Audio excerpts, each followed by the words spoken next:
So we can talk right now? Yeah, you can talk right now. This is the show. We're live. This is the show. We're not live. This is a recorded show. Thank We're God. live to tape. Relax. Right. But if we were live, then people would hear all the profanity you use, all the offensive things you use that our editors have to cut out. Yes, they have to cut it out. What were we saying? Like, we were talking about how you have no following on TikTok. I'm very popular on TikTok. That's what you said. But the reality is I'm not popular. It's the people are too stupid to actually listen to what I really said. If I'm Buffalo, and I'm going to say this as nicely as I can, if I'm Buffalo, you've got to take one of your guys and lay Mahomes out. When he starts doing that, yes. You did not just say that Kansas City fans are going to come after. I don't care. I'm not saying on a basic play. I'm saying when he's doing that dancing thing, will I go out of bounds? Am I going to go down? That thing where Mahomes is so smart. He's found this loophole in the rules where he'll run to the sidelines and I think I'm going to go out of bounds. No, I'm not. And then there's a flag on the other team. They're going to throw a flag on you anyway. So you got to lay him out. You got to do it. It's their only hope, because I'm not saying I want Mahomes to get hurt. I definitely don't, but it'll stop him. I said that the Bills should send a message by hitting Mahomes. I, of course, didn't want Mahomes to get hurt. I even specifically said, I hope he doesn't get hurt. But there's a thing in sports where you send a message by hitting somebody. It's called a football game. It happens sometimes in hockey. It used to happen in basketball back in the old days. The Pistons would foul Jordan really hard to send a message. It's called a sporting event, KIV. It's just your generation is so soft. There's such a bunch of wimps. If you say, hey, this football player should go hit another football player, somehow that's controversial, I guess. Well, I said they were soft and they told me I was ugly and I was a bitch and I was all these things. And I'm like, listen, this is why I don't argue with fans. You guys are fanatics. Your brain is incapable of having rational thought. Yes. I'd like to think that these teams behind me get the worst version of me.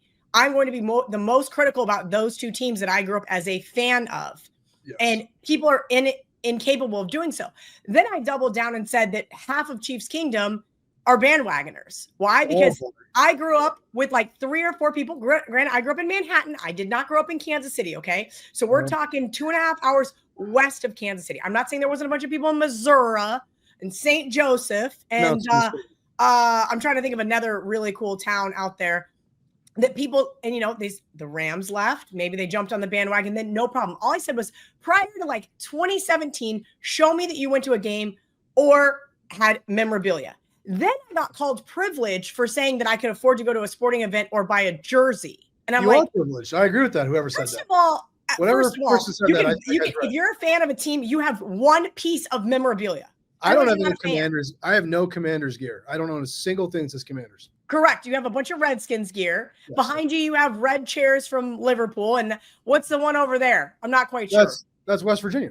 Oh, there you West go. Virginia Stadium. Yeah. Weird. That's because you're a fan. So you put it on the wall. Similar to me, because I'm a fan. So I have some memorabilia. I have a picture of me with Willie the Wildcat when I'm 8 years old. Those things don't cost money, by the way, to go to all of those types of events. Mm-hmm. And also, by the way, I did not grow up privileged, but my mom still had pictures of me because it was probably $1 to take a picture with Willie the Wildcat, and then they put it in a little paper frame. Like, please spare me. $1 was a lot of money back then. All right, so let's not downplay that. But I don't even understand how it's controversial to say that if a player is bending the rules, you should do something to try to stop him. What is even remotely controversial about that statement?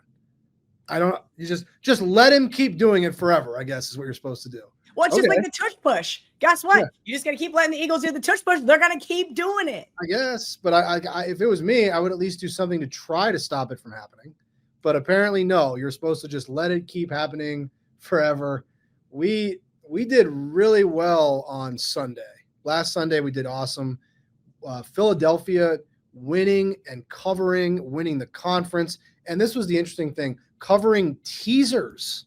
We had so many teasers with the Commanders up to 12 and a half. There was a point where that game was sitting on 12 and I was cracking up. I'm like, if this game lands 12, John came on last call and said, Don't tease the Commanders. Don't do it. It's a bad idea. It is bad. It was just sitting there on 12 for like at least 3 or 4 minutes before the Eagles just ran up the score. But I was laughing. I was like, oh God. I texted JH, our producer. I said, hey, clip this because the second this game lands 12, I want to put it out there. Well, the same way nobody actually listened to what I said about Mahomes, nobody listened to me there either because everybody teased the Commanders up. I want you to know I teased the Eagles down. Thank you very much. Well, I appreciate your help. The Eagles won the game by like 30. So none of the teasers covered for the Commanders. We did very well in that game. And then the late game, there was a lot of money both ways, but we had a really good position on Kansas City AFC futures. And we actually ended up doing pretty well in that game as well. So I think it sets up a semi-interesting Super Bowl. I mean, I don't have a lot of interest in it because we just saw it 2 years ago, but I do think it'll be good for business. The Eagles have a huge fan base. I think you're downplaying a little bit Kansas City. Kansas City has an awesome regional fan base. Obviously, they've got a lot of bandwagon jumpers now because they play the Super Bowl every year. That's all I said. Well, of course they do. My girlfriend Stacy, right? Yeah. Stacy has little kid pictures of her in Chiefs gear. When we were in college, she would wear Chiefs gear. Shalinda, same thing. Her dad was a big Raiders fan. She had tons of Chiefs gear. She can talk. Those two ladies, my girlfriend Gracie, they can talk all the shit that they want. They can tell me what an awful person I am for hating on the Chiefs. Anybody else? Guy, by the way, who's from California, that's a Chiefs fan, send me a Mina Kimes tweet. Like, I give a fuck anything Mina Kimes has to say. What's wrong with Mina Kimes? Hey, what about Andy Samuelson? Andy Samuelson is a huge Chiefs fan. He's always been a Chiefs fan. Has he? I've never seen a little kid picture of him in Chiefs gear. I saw a picture of him as an infant in a Raiders shirt. Yeah. See? Yeah. See, this is what I'm talking about. From Kansas wearing Raiders gear. Guess what? This kid who is a Denver Broncos fan would never be caught dead in Raiders gear. Never. He's dressing himself, Kelly. It wasn't when they were playing Denver. Please. See, that's what I mean. I'm not trying to gatekeep fandom. Just admit who you are. Anyways, the Eagles have a huge fan base, a lot of jabronis, a lot of very, very loyal fans. Chiefs have always had a great regional fan base. And now, because they're in the Super Bowl every year, they've got a big national fan base because that's how sports works. Like the Golden State Warriors all of a sudden had a huge national fan base when they made the NBA Finals every year. That doesn't bother me. That's part of the Patriots. And guess what? The Patriots were involved in all these scandals and all this stuff. And I basically told somebody on X the other day, they were talking about all this shit about the Patriots. And I was like, that's rich coming from a Kansas City fan. It's very simple. It's very simple to do a Google search and see that the Kansas City Chiefs are not without fault. That they do not have guys that. What do you mean? What do you mean? What scandals were they involved in? I don't know. Why don't you just Google it? I don't have time. I got a busy job. I can sit here and name 3 or 4 of them, but those are allegations, and I don't want to get sued. So you're welcome to Google the coach's son. You're welcome to Google a couple wide receivers, maybe a running back, maybe a guy from the defensive side of things that had some guns in his car in California. These are just allegations. Hold on. KIV, slow down. I thought we were talking about things that would help them on the field. A lot of the New England scandals were allegedly helping them win games, like the deflating of the balls, the Spygate. What is happening for Kansas City that helps them win football games? Getting to keep their best players on the field when they are possibly committing crimes? Like, I don't know about that. I don't know. You're just, you know what? Your venom towards these teams now is shifting. Their fan base it's just so gross towards me because they cannot handle just a little bit of minute criticism. Sorry. Okay. That every 50-50 call goes your way. Okay. Sorry that you can't touch your quarterback. It seems like that, but you know what else I noticed was, I forget exactly the game situation, but there was a 4th and 2, and the Chiefs had the ball near midfield, and we all were sitting back there. We knew they were going to go for it, and we knew they were going to get it. Because, yes, it does seem like Kansas City does get all the critical calls, and obviously I didn't agree with that non-first down. That was clearly a Buffalo first down. Come on. And listen, I won't even say that was or was not a catch, and I understand tie goes to the receiver. Yeah. But had the roles been reversed, do you think they would have gave Buffalo the ball? I don't think so. I'm only talking about the 4th down, the 3rd down play, which was a first down, and the 4th down play, which I also thought was a first down. The Buffalo didn't get either of the calls. But what I'm saying in a complimentary way to the Chiefs is every time they need a play, they get it. If they need a 4th and 2, they get it. If they need a stop, they get it. They always get it. Every time. It's amazing. I know they've been holding these plays back all year, and Mahomes is not going to make a mistake. So you've got to give them some credit. They always seem to execute. Buffalo, I thought Buffalo got, let's call it, an unfair call. But Kansas City then gets the ball back, and what do? They go down the field, they score a touchdown, they get a 2-point conversion. I mean, is there any player in the league that gets less help from his team than Josh Allen? It's just unbelievable. No. Listen, I'm not saying the Bills necessarily deserve to win that game, but here's the problem: what Kansas City fans don't realize, if there are not, okay, so we have X, right? Elon likes to say all the time that it's like, we're the media now, right? Years ago, there would not be an immediate clip of somebody slow motioning to show that they did or did not get the first down. The catch was or was not made. This is all happening in such real time that just like any other news that is breaking, people have their eyes, they have their ears, and they're able to see what they see. I'm not the only one that sees that. You're not the only one that sees that. There are other people out there on the internet that see the same things we did. That's why #rigged was trending during the middle of the game. I didn't say it was rigged. Never once did I use those words. All I'm saying is there's a reason why that is trending, because other people feel that way as well. But let me stop you there, because I have a couple things to say to you. Don't you think that as irrational as the Chiefs fans are, and of course they're irrational, they're sports fans, don't you think that the people that hate them so much and desperately want them to lose are also being irrational, and they're also probably seeing things that aren't there? Probably. Okay, well, I don't. And if you think the game is rigged, if you think the game was rigged for the Chiefs to win, just bet on the Chiefs. That's what I said. And everybody's like, oh, you're just a sore loser. I'm like, I had the Bills in a teaser with Ohio State. I had Bills in a teaser with the Eagles, and I had the over. I didn't lose a single dollar on that game. The reality is, I said I can't bet. I said on the show with you, I go, I can't bet the Bills. I can't bet against the Chiefs. I don't know why you would. I spent the first half of my career betting against the Patriots. I don't feel like making the same mistake again. Regardless of what you think, Pat Mahomes made the plays he had to make. Of course, I don't agree with that call. How could you agree with that call? But the bottom line is they gave Kansas City the ball back, and they went down the field and scored a touchdown. And then when Kansas City needed to, they got another field goal, and Buffalo couldn't respond. It was a very bad drop on what was a pretty remarkable play by Allen to get the ball to him there. I mean, considering the duress he was under, but Allen, for whatever it's worth, for whatever I see with him, his teammates never help him. You know, like even when the Bills got stopped on that 4th down, I mean, their defense in theory could have got a stop there, right? No. And then when they got stopped on that play where the tight end dropped the pass, their defense could have got a stop, but they didn't. And Kansas City got a first down, and they salted the game away, and they get to go to the Super Bowl just like every other year. The good thing is it makes the props really easy, because the same teams in the Super Bowl every year. We were talking about that yesterday at work. Like, we think we can get the props out earlier next year, because we can just take all the Kansas City ones again, and then whoever the NFC team is, we'll just fill it in. So I think it has some pros. You don't seem to agree. I think you're being ridiculous. Okay, let's talk about said props. It's about this thick. You emailed me the PDF last night.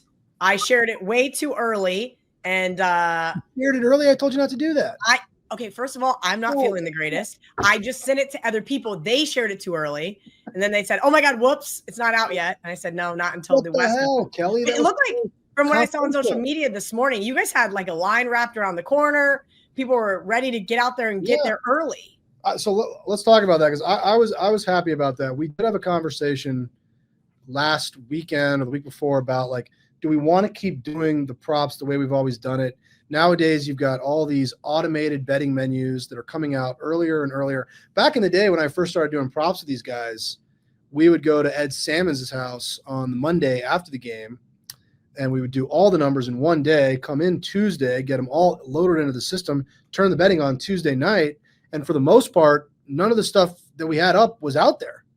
And it was all pretty much new information.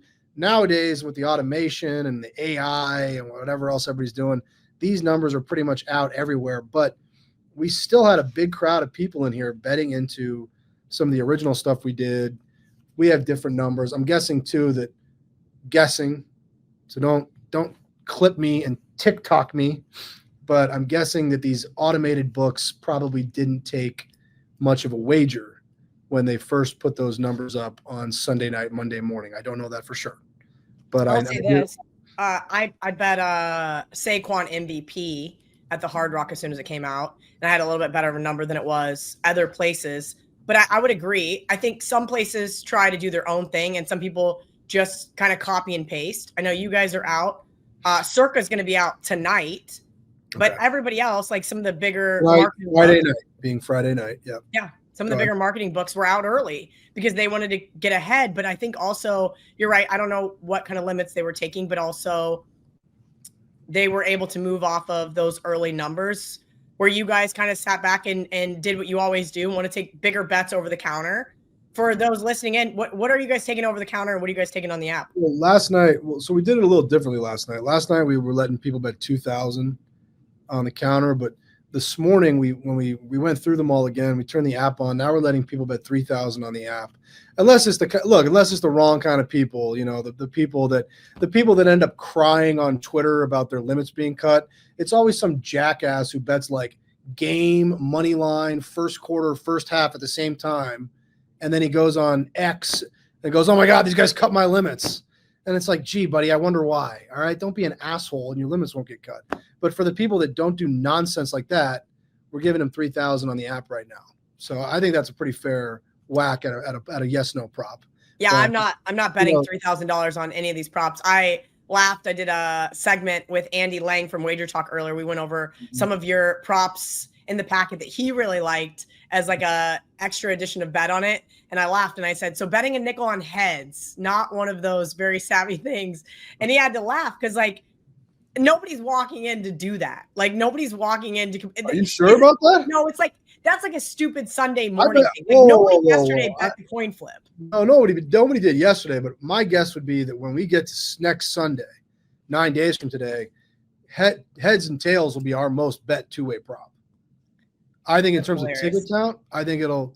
I mean, don't hold me to that, but it'll at the very least it'll be up there in terms of the most bet on two-way prop. Now, the most bet on props will be the MVP and the player to score the first touchdown, which are index markets. But when you're talking about a yes/no, an over/under, a two-way number, I think heads tails will be the one with the most tickets. We always get it's the most fun. You eat it right out of the gate, right? Because we can't bet things here in the US like the national anthem. We can't bet halftime, those types of things. So like what's the first thing that you can bet in the game? Well, I don't want to take, you know what? I hope I never work at a sports book that takes betting on first song of the halftime show. You get every year I get intel. Someone is going to find out because they saw the rehearsal and then they just go bet it. Why would you? What would be the? Remember a couple of years ago, the guy was standing outside with his phone outside of I don't remember which stadium it was, and he was recording it during the rehearsal, and then he posted it to X, and immediately every book just took it down. Well, yeah. It's you idiot. Just share that with your couple of close friends, like no video, nothing, and just say, hey, bet this here for $300, $200, whatever, and get down as much as you can. Like you share that shit on X, and guess what? That entire market's gone. Goodbye. Yes, and I hope that we don't ever take that. That sounds really stupid. Why would you want to do something where somebody just finds out the answer and bets you?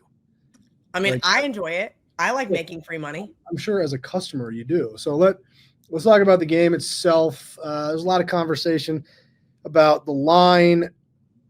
We were going to probably open whoever won the AFC game 1.5 against the Eagles, because like I said on the show last week, and I still believe it after watching the AFC playoffs, I still don't really think there's much separating Baltimore, Kansas City, and Buffalo. I think they're all about the same. I think that Baltimore probably has the best overall team.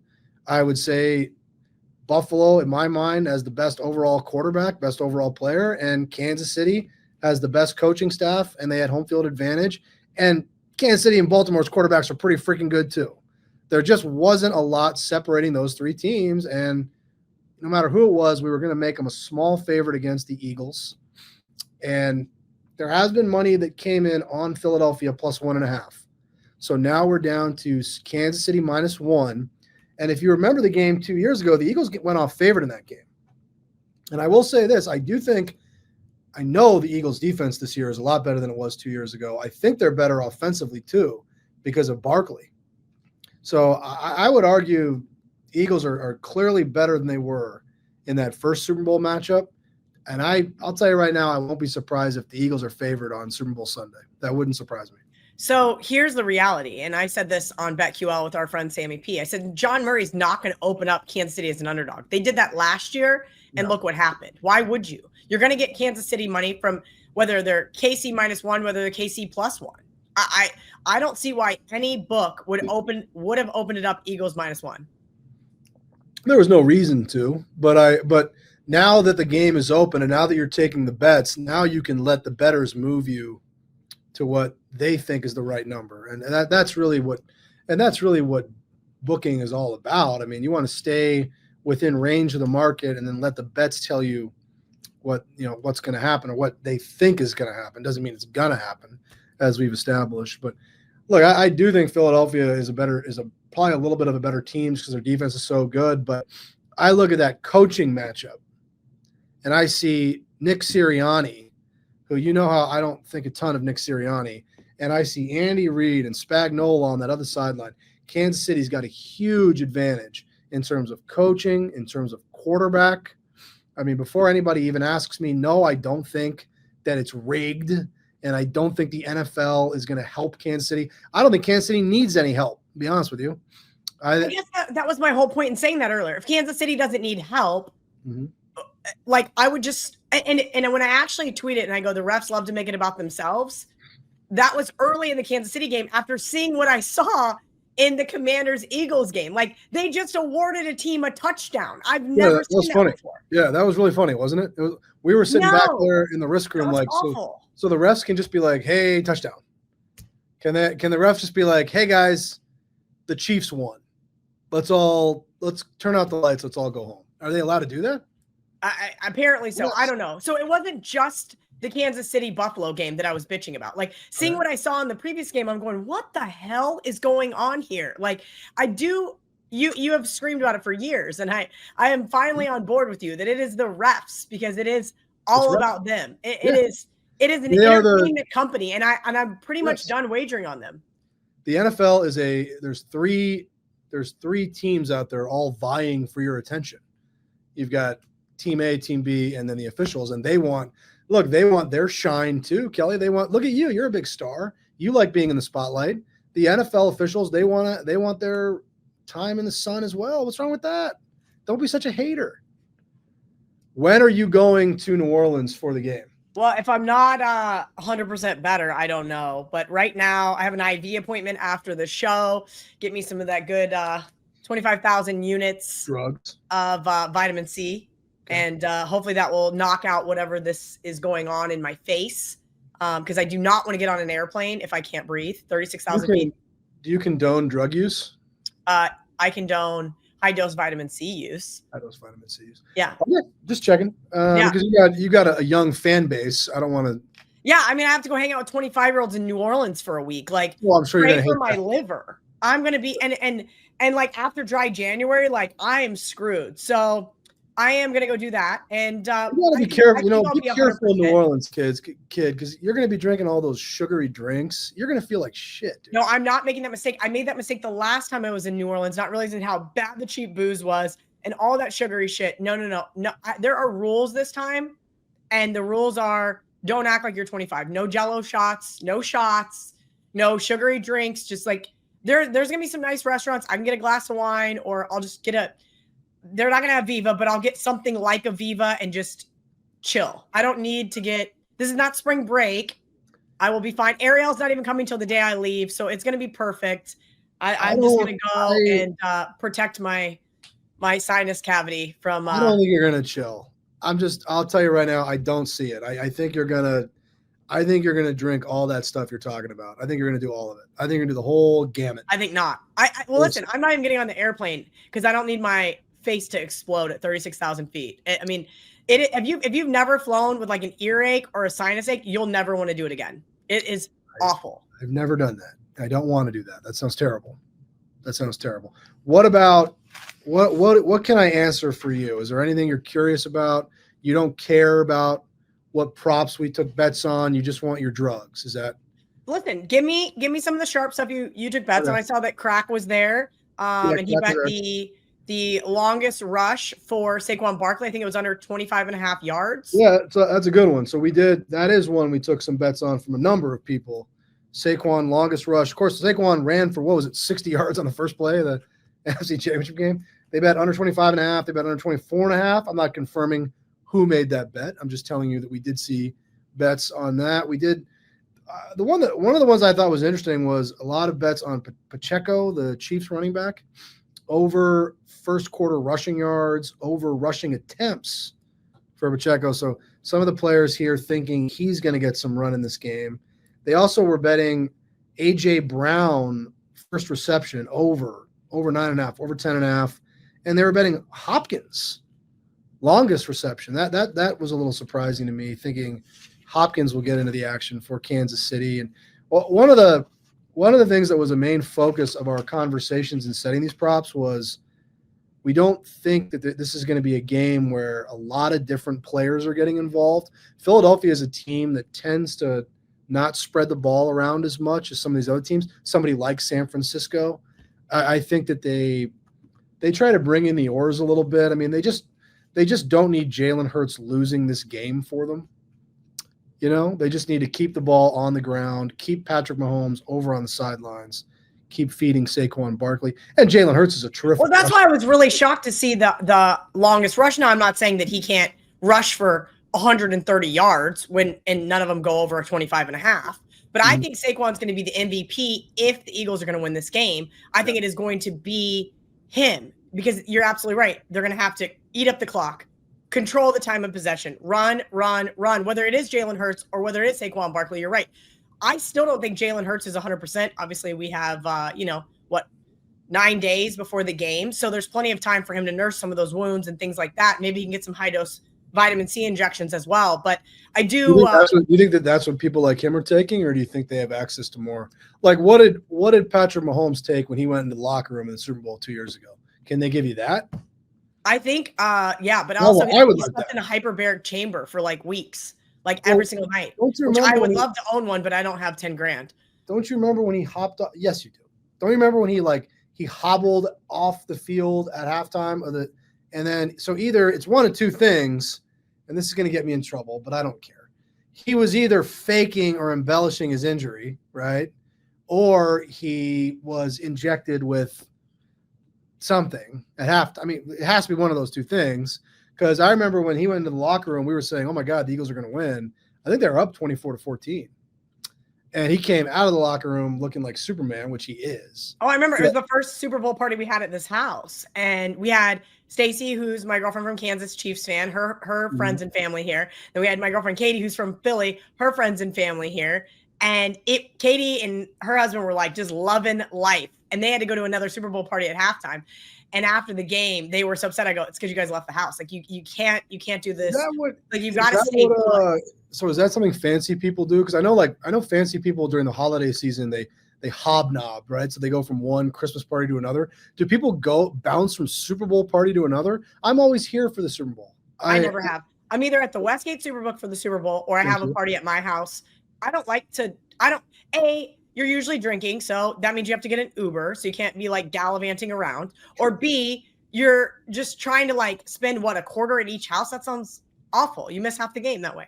Yeah, I feel like you'd miss a lot of the game in transit. Plus, I think that was the Super Bowl that was really fun. Maybe it was the Rams Super Bowl. I can't remember. But there was a Super Bowl where all of us 90s kids had a great time because it was all 90s rappers. And I remember me and Brett's sister-in-law, Sam, were just having so much fun at halftime. And her daughter was mortified that we knew every single word to the Eminem song. And she was like, can you guys please just stop? I remember that one. I think that was the one the Rams Bengals Super That's Bowl. what I thought was Rams. Because it was in Los Angeles. I think that was a pretty good halftime show. That's always there's always this balancing act at halftime, because normally for a big game at the sportsbook, when it goes to halftime, I tell the admin guys to turn the sound down so the customers can hear when they're making their bets. But if you turn the sound down at the Super Bowl halftime show, the customers go nuts. They want it turned up.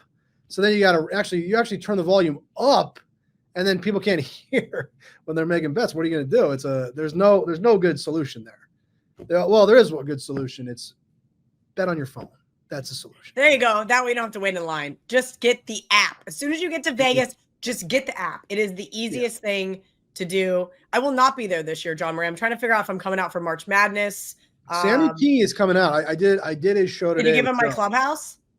No, I haven't done anything. But Sam's coming out. He's like, yeah, we did a show with your girl this morning.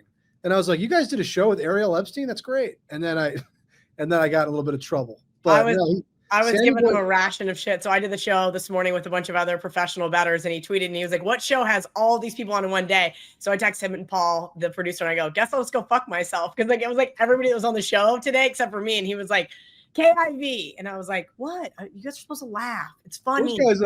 Those guys they did have a good guest list this week. I saw. Yeah, you were on it. You got included in the tweet, not me though. But like there were some good guests. That's a pretty good. Paul, man, that guy's doing some work. He's working. He did a really great job of taking me off screen every time I was about to sneeze or cough. He was like on it. I was like, please just, if I'm not talking and I look like just please take me off screen so I don't have like some awful face. You know who was good on that show was little Mario, my pug, because I did the show from home this morning. And anytime I do anything from home, I just assume the big guy's he's gonna do something. But he just sat there. He didn't do anything. He let me do the show. Well, usually my beagle, Ellie, will steal one of his toys, and then he'll just go apeshit, screaming at her and chasing her around the house. But that didn't happen. They actually behaved themselves for 10 minutes. Can we do you want to do the mailbag, and I'll get you out of here so you can go get your IV? When are we doing another show? We're doing another show. I fly back on late Thursday night, and I think next Friday would be a great day to do a show. Which is the 7th, is that right? Yeah, I think that would be a great day to do a show. And maybe we should just permanently move it to Fridays for college basketball through March Madness, through the Masters. I don't know. I was told that we are extending our relationship with you and the show. Is that correct? I didn't hear that. That's great news. You did know that. No, I did not know that. You didn't even know that. So I'm telling you this. I swear to God, I didn't know that. That's awesome. I was told that by our fine marketing people this week. And I was yay. Because they're trotting me out like just a show pony next week. I'm doing a thing with Mayor Goodman. That's their job now. Do you remember Jay was the face and you were like the second face? Now you're the face. Like I had a guy that I've known forever was like, hey, I text Jay Cornegay. I said, he's retired. Where have you been? No, he's not. Jay is not retired. What is Jay don't ever doing? say that again. Jay is semi-retired. That's not true. Okay. Jay's so not he said, and I said, would you like me to hook you up with John Murray? He's like, who's John Murray? Did you do that? 'Cause I don't really want to talk to him. Jay ended up responding to him and took care of him and his son at the Westgate SuperBook because Jay's only semi-retired. But it was really, really funny because he was like, I don't know who John Murray is. I'm like, I don't know. Steve, I've only been doing a show with the guy for like 6 years. Oh, yeah. That is bullshit, actually. Well, check this out. We got Mayor Goodman coming on Friday the 7th when we're apparently also doing our show. Saturday the 8th. Guess what we got coming in? Bo Jackson is going to be here. So I get to meet Bo Jackson, do a little I don't really know all the details, but kind of a meet and greet with Bo Jackson. That's going to be cool. Bo Jackson for our generation. That's about as good as I love it Bo. Bo was great. That's about as good as it gets. So it's funny because last year I was at Radio Row with the Westgate SuperBook and I was there with Outkick. This year I'm there with Pickett Sports, going to do some stuff with Outkick. And I told our producer JH, like if I catch anything great that we can use for Kelly and Murray or for Westgate SuperBook, we can do that too. But I found it really funny that all of a sudden last year, and maybe this is just me, but when I saw CJ Stroud, I was like, CJ, I love you. And his agent was like, whoa, who is this crazy girl? And I was like, sorry, you won me a lot of money last year. And I was walked away. This year, in bold print on the stuff that I got from the NFL, it was gambling personalities. Basically you cannot even talk to current or former athletes. They probably think that, can I say something you're not going to like? So they probably think, I'm going to do it anyway. They probably think who's this woman? She's trying to entrap one of these young millionaire athletes. You ever read these stories about these young? CJ's a nice Christian guy. I'm not trying to entrap him. They don't know that, but I've read these stories about these guys. They're like, I'm also not a massage therapist, so it's going to be fine. You ever see these like 20-year-old NBA stars and they're married to some like 35-year-old woman? Dude, red flag. Red flag. Okay, red flag. Let's do these questions so I can get out of here. TS Finky on X says, what is the biggest payout on a Super Bowl prop that John Murray has ever seen in his career? It has to be the safety, right? No, the one that sticks out is, I don't remember all the particulars, but the one that really sticks out is the year that Brady threw over 500 yards in the Super Bowl, which I think was the Eagles game, but it might have been Brady played in so many Super Bowls. Give me a break. I can't remember. I think it was the one they actually lost Philadelphia, but we had an index prop of Brady passing yards. And the last option was either like the last option when you go all the way down the payouts was either 499 plus or 500 plus. And it won, and we got, and then the other one was when the Rams scored exactly 3 points. There was a big payout on that one, but I think the Brady one was bigger. I mean, yeah, when the game goes to overtime or safety, obviously the public wins on that stuff, but there have been some really like high number payouts. Rams scoring exactly 3 points. I think they missed a field goal. I think they were down 13-3, and they kicked a field goal to make it a one-possession game, and the guy missed, and it landed on 3. That's how I remember. I know it was awful because I think I had like the Super Bowl square 3, and then like 6 or something, and I would have won like a very significant amount of money. And this Patriots fan, who she wasn't, she just was cheering for the Patriots that game. I was at a party, and I was like, "This will be the last year I go to somebody else's house." You're such a loser? fan shamer. We know this. We know I'm a sore loser. This is not up for debate. Fan shamer. You're so worried about what everybody else is because your fandom does not pay my bills, so I don't care. But no, you do care. That's my point. You're so worried about this. No, I don't care about you as a fan. I care about me as a bettor. All right. That's what I meant. Next question. Sorry. Okay. Next question. The pint glass guy. For John Murray, what is the funniest or most notable Westgate Super Bowl prop that was discussed yesterday among the group that was not ultimately offered?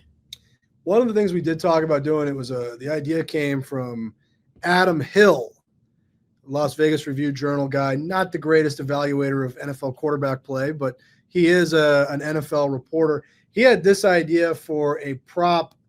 Will a team touchdown be awarded?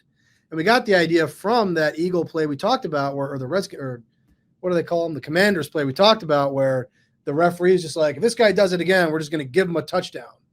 And there was a play years ago where Mike Tomlin tripped a player, I think on the Ravens, and they just gave them a touchdown. So it is possible for a team touchdown to be awarded. We talked about doing it. It would have been funny. We didn't do it. Shout out to our producer, Lou D'Onofrio. He just texted us. Show's at 5, right? Oh, for fuck. I mean, oh, damn. We talked about this. We're doing it. Listen, early. I get this guy a new job, and he just forgets all about his people that are loyal to him. All right. Vincent, I love Louis D'Onofrio. What are some of your favorite late night food spots in Las Vegas? Could be fast food or a sit down spot, preferably with a short Uber ride from the Strip. Okay, number 1, John Murray's going to say it's Naked City, and I would agree with him. What about Naked City? Not late night, is it? At the office, bar, you can get food till late. How late? I don't know. The one that comes to mind has got to be Herbs and Rye, because Herbs and Rye. If you want like a steak for late night, good. What about where did you go for late night sushi when you lived here?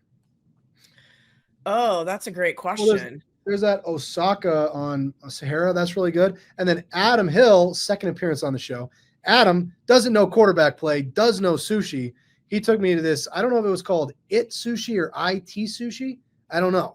But it was on Spring Mountain Road, and it was really good. I feel like if you go on Spring Mountain Road, you can't miss with any sort of sushi. Yeah, you're right. I would also throw in there for late night eats. I believe they still are the same owner of Herbs and Rye. That would be Cleaver. That is right down the street from the Westgate. SuperBook. It is excellent as well. If you want like a sit down meal, but if you're looking for pizza, wings, I think Naked City is awesome. And their dining side's not open late, but I believe if you're sitting at an office bar, you can get wings. I mean, I feel like I've gotten wings there at like 10 or 11 p.m. No. Yeah, but you're a celeb. I mean, would they do it for like me? I'm a civilian. Would they do it for me? You're right. Chris is not going to do it for you. Very good Chris, point there. You know what, Chris? Last time I went there, we took a lot of our team members. He made me the beef on weck pizza, which was off the menu. That was awesome, by the way. And buffalo wings. I could just eat the bread. The beef on weck bread. Oh, it was good. So tremendous good. Stuff. Tremendous stuff. All right, let's see. Vince, nope, already asked Vince. Danny K731. How do you go about sizing bets that are strictly for action? For example, you don't have an edge, but you're in person at the game or at a bar with friends and want to root together. Are you betting a half unit, 1 unit, 10 units? It's a good question. So, Danny, like you've got somebody like Kelly, vast wealth. You know, she can be just having fun, action betting, dimes, nickels, multiple dimes. It's Kelly, it doesn't matter. But I think if you're a civilian, if you're a normal person, you're probably, if you're just sitting at a bar and you just want to bet something with your friends, I mean, I would say you probably want to bet like 50 or $100.